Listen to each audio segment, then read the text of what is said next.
Il y a des gens vraiment pas comme les autres, des passionnés que rien n'arrête. Des types qui sacrifient tout pour réaliser leurs rêves. Et Benoît Jouclard est de ceux-là. Attention, turbo!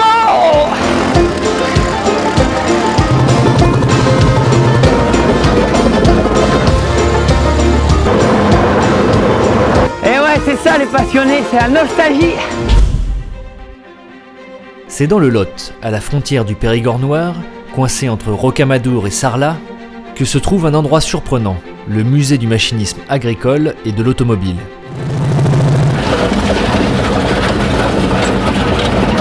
Derrière ce nom à rallonge se cache un trésor mécanique, parfois vieux d'un siècle. À 35 ans, Benoît, fils d'agriculteur, ne fait rien comme tout le monde. Les voitures modernes ne l'intéressent pas. Ce qu'il aime, c'est la vieille mécanique, celle qu'on peut bricoler, et ça ne date pas d'hier. Déjà à l'âge de 12 ans, il commençait à démonter les moteurs de mobilette, les remonter. C'est une passion innée en lui, quoi. C'est sur les 15 hectares de l'exploitation de ses parents que Benoît expose sa collection, avec une idée fixe à l'origine de toute sa quête. J'ai toujours voulu retrouver le tracteur de mon grand-père. Voici ce qui occupe ce mécanicien de formation. Près de 500 tracteurs, plus d'une centaine de voitures anciennes, des deux roues en pagaille et toutes sortes d'engins qui démarrent au quart de tour.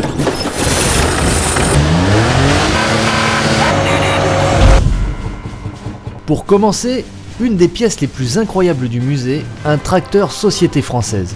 5350 cm3 monocylindre, et voici le piston. Pour démarrer cet engin, il fallait s'y prendre une demi-heure à l'avance, le temps de préchauffer le gasoil. Il se servait cette lampe à souder qui se fixait sur le porte-boule du tracteur. C'est comme si vous deviez préchauffer votre diesel pendant 30 minutes avant de démarrer. C'est pour cela que ce tracteur a une fonction particulière qui permet de ne jamais avoir à l'éteindre. Et là, il est au ralenti. Il fait 0 tour minute. Il n'arrive pas à faire son explosion là. Ça, c'est de la mécanique. Et l'engin est loin d'être facile à dompter. Autre usine à gaz, ce tracteur de 1923. J'ouvre l'essence, purge du carburateur, tour de manivelle pour l'aspiration avec le starter, un tour moteur, je lui enlève le starter et démarrage huile de coude.